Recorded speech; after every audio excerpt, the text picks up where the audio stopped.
रामपुर नाम के एक छोटे से गांव में राजू नाम का एक 18 वर्षीय लड़का रहा करता था। राजू अनाथ था। उसकी माँ उसे जन्म देते ही चल बसी और उसके पिता ही उसे पालने के एकमात्र सहारा थे।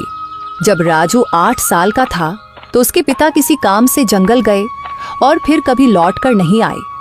उसके बाद राजू पूरी तरह अकेला हो गया।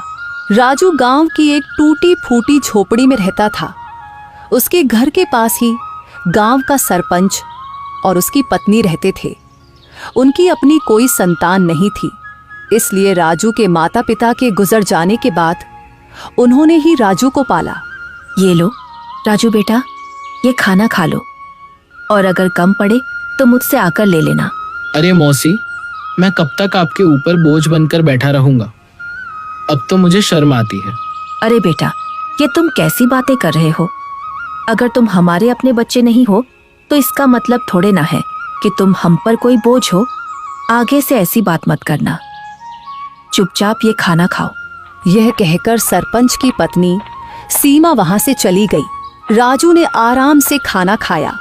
खाने के बाद जब वह झोपड़ी से बाहर निकला तो सामने ही सरपंच दिखाई दिए। राजू ने उन्हें देखा और सीधे उनके पास जा पहुंचा।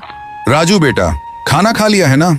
जी सरपंच साहब, अभी अभी मौसी खाना देकर गई थी और मैं वही खाकर घर से निकला हूँ। हाँ, अच्छा किया। अब तुम बड़े हो गए हो बेटे, अपना ख्याल रखना सीखो। जी सरपंच जी, 8 वर्ष की उम्र से लेकर अब तक आप ही मेरा ख्याल रखते आए हैं, पर अब मुझे शर्म आने लगी है। अब मैं कुछ काम करना चाहता हूँ। इसमें शर्म की क्या बात है बेटा? हमने तो हमेशा तुम्हें अपना ही माना है। लेकिन अगर तुम्हारा मन फिर भी कुछ करने का है तो सुनो, गांव के पास वाला जंगल अब पहले जैसा खतरनाक नहीं रहा। चाहो तो वहां जाकर लकड़ियां काट सकते हो या शहद इकट्ठा कर सकते हो। जी सरपंच जी, मैं कल ही जंगल जाऊंगा।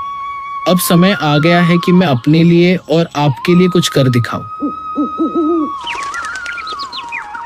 अगले दिन राजू एक कुल्हाड़ी लेकर जंगल की ओर चल पड़ा। कुछ ही देर में वह जंगल पहुंच गया।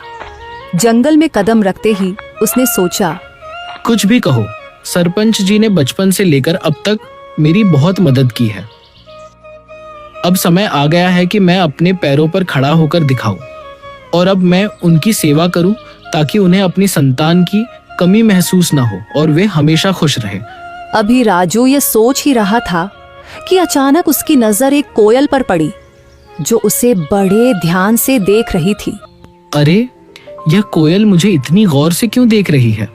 इसका आकार तो बाकी कोयलों से बड़ा है और देखने में भी यह कुछ डरावनी लग रही है। राजू ने अभी इतना ही कहा था कि तभी कोयल उड़ती हुई उसके पास आ गई और इंसानी आवाज में बोली, मैं तुम्हें भली भांति पहचानती हूँ। तुम्हारा नाम राजू है और तुम मोहन के बेटे हो। कोयल को बोलते हुए देखकर राजू बहुत डर गया और बोला, ये कैसे मुमकिन है? तुम तो कोयल हो, फिर इंसानी आवाज में कैसे बात कर रही हो? शायद ये मेरी आंखों का धोखा है। भला कोई कोयल इंसानों की तरह बोल सकती है? नहीं, यह तुम्हारी आंखों का धोखा नहीं है। मैं सचमुच बोलने वाली कोयल हूँ। असल में मैं भी कभी इंसान थी, लेकिन एक तांत्रिक ने मुझ पर श्राप दे दिया और मैं कोयल की शक्ल में बदल गई। मैं तुम्हारे पिता के रहस्यों के बारे में सब कुछ जानती हूँ। वे कुछ समय पहले जंगल गए थे और फिर कभी वापस नहीं आए। अरे, न जाने कौन हो तुम। मैं ऐसे कैसे तुम्हारी बात पर विश्वास करूं? कभी सोचा है तुमने? तुम पिछले कई वर्षों से बिना पिता के रह रहे हो, लेकिन गांव में कोई भी तुम्हारे पिता के बारे में बात नहीं करता। तुम्हारी कोई मदद नहीं करता सिवाय तुम्हारे गांव के सरपंच के। लेकिन मैं तुम्हारे पिता के बारे में सब कुछ बता सकती हूँ। तुम्हारे पिता अभी जिंदा हैं और मुझे यह भी पता है कि वे कहाँ हैं। अच्छा तो बताओ, मेरे पिता कहाँ हैं? मैं उनसे मिलना चाहता हूँ। मैं तुम्हें जरूर बताऊंगी, मगर उससे पहले तुम्हें मुझे इस श्राप से मुक्त कराना होगा। राजू को न जाने क्यों उस कोयल से डर महसूस होने लगा।